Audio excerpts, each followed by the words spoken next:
Spencer? Good morning. One topic that folks really don't like talking about is money. Always a tough one, a tough topic to broach the subject, even with your significant other.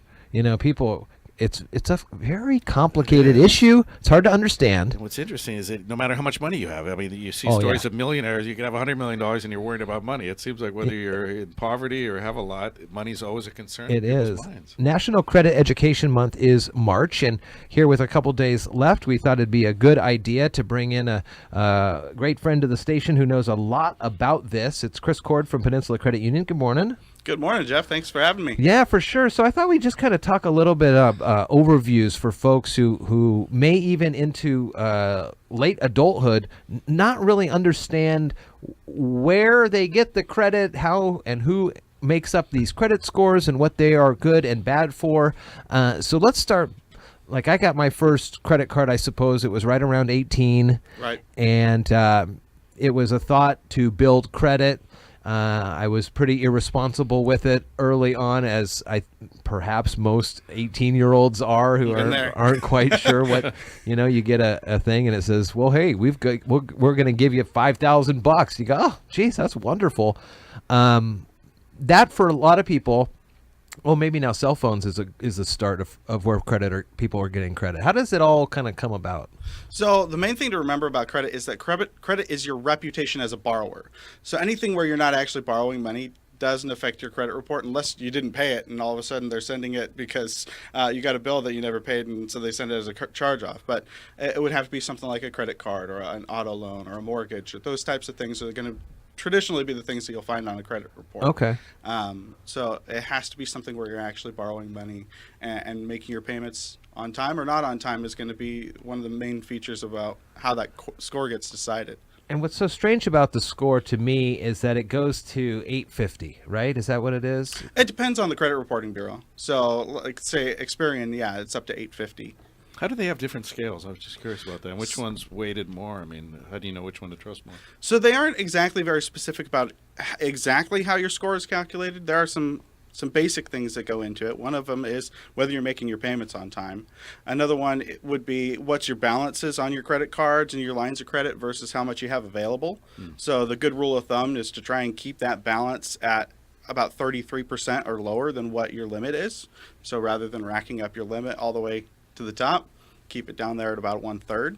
Another thing is the different types of credit that you have, whether that's secured credit by an automobile or a home, or whether that's a credit that you're paying out a schedule of payments until it's completely paid off, and then if you want more money you have to apply again, or if it's a line of credit like a credit card or something like that where you can borrow from it and pay it back and borrow from it and pay it back.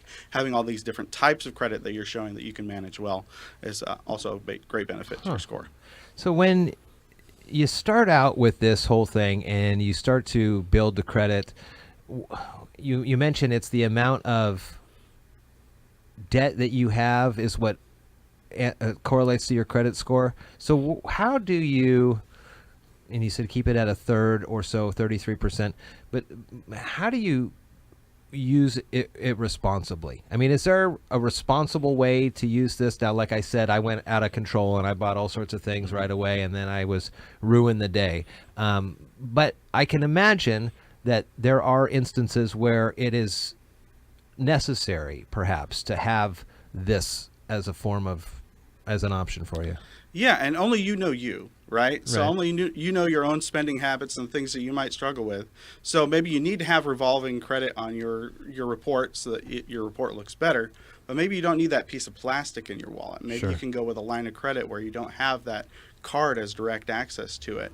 That you can still manage that revolving credit and make sure that your balance stays low, but not be quite so tempted to spend spontaneously on it. I've seen people, it's funny, all the extremes. Like people say, no, I will never carry a credit card, cash for everything. And then you see some people with their wallets this fat and they go through, you know what I mean? They make a purchase and they're like, no, not that card. And they have like 30 credit. I mean, is there like a certain average number if you're going to have credit cards that it's like a magic number to have in terms of a good balance? Or is it as long as you keep that ratio down to the 33% or whatever percentage?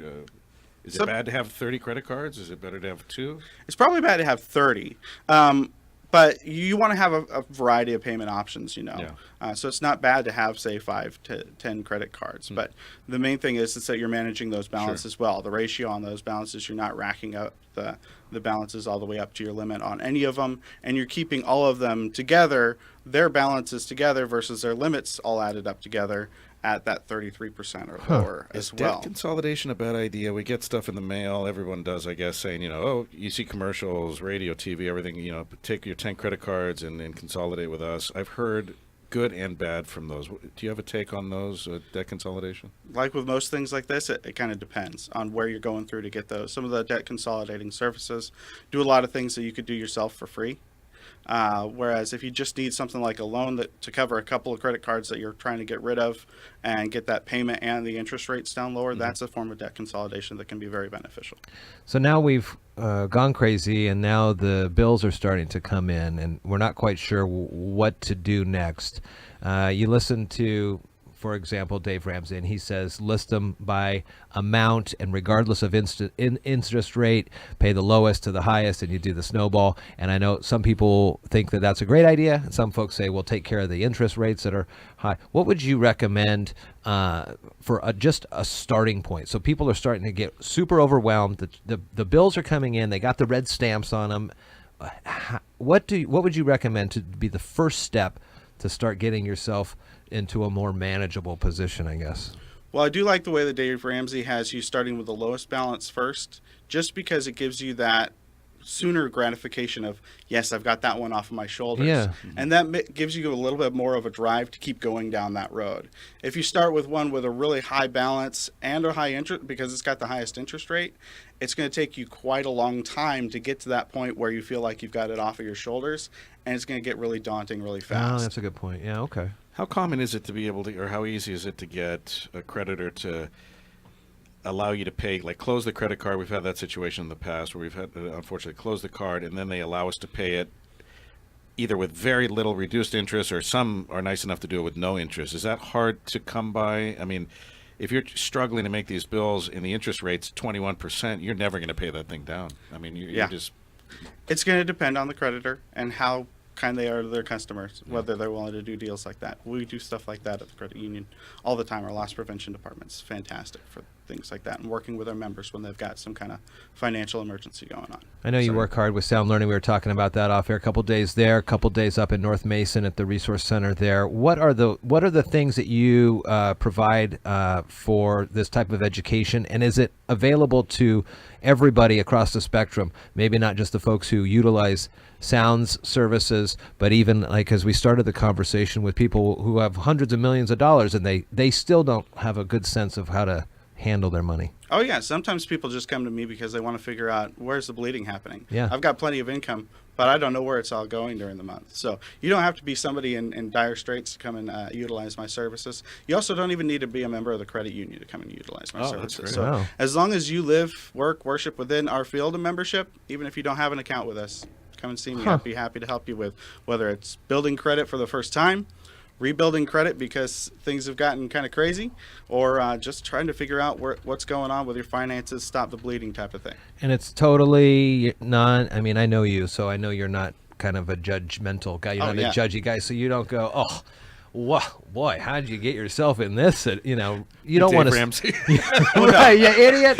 What are you doing taking out this? You and it's not kid gloves, because there is some hard truths that people have to hear eventually. Absolutely. But you're not coming at them and you're not dinging them for past mistakes. You says let's figure this out moving forward. Any indictment I would put on anybody else would be indicting myself. Sure. Because it's a history that I have myself, right? So I've been there. I've had that really low credit score, no idea how to get out of it, having that stupid debt from when I was a teenager, and carrying that into my marriage, and my wife going, oh my gosh, how do you have all this credit card debt? All that kind of stuff, I've been there. So I'm not going to be judgmental of anybody. Interesting. But I know Very how to cool. get out of it too, because I've gotten out of You it. worked your way out of it. Very nice. Well, Thanks to the credit union for teaching me how to. yeah. Well, Peninsula Credit Union does a lot for the community, and as Kris mentioned, you don't even have to be a member to get some of the services. That's I know fair. you do good work with the Asset Building Coalition of Mason County as well. So March is Credit Education Month, and as we get ready to move into the summer season, people going on vacation, and before you know it, it'll be the holidays again. Maybe a good idea to start looking at those and handling. What do you say for couples?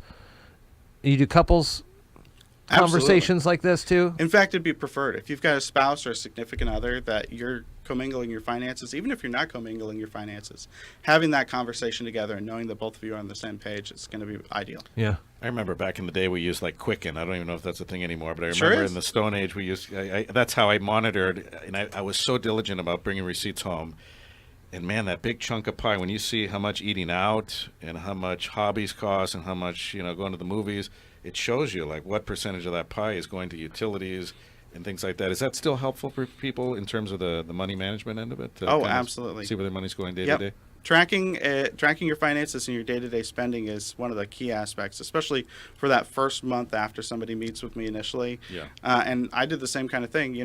And Kevin Dorsey's probably going to kill me for this one, but I used to spend $2,300 a year over there at Uraco Coffee Company my getting gosh. a mocha Sure. every day, right? Yeah. I had to severely cut that back Sure. once I saw what that total number was per year. Now it's sorry, Kevin, but it's only 200 or so. Well, and that's the thing. Everybody jokes about the $7 lattes, and you can joke in the moment, but when you add it up over 365 days, sometimes you have two. That is a chunk of Taking change. lunch It to really work, is, yep. making lunch versus buying lunch. Exactly. So That's knowing another where your big money one. going, that's key. Oh, very good. Kris, good to talk with you. Thank you. you. Thanks for Thank you coming for in.